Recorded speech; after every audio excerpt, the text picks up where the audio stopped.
கடலலை கொஞ்சும் திருச்செந்தூரில் விஸ்வரூபமே வேலையா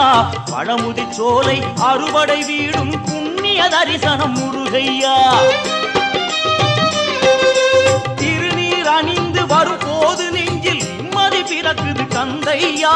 முகனே சிவனார் மகனே உன்னை பாட பாட சுகமாகுதையா வேல் முருகா அரோகரா அரோகரா வேல் முருகா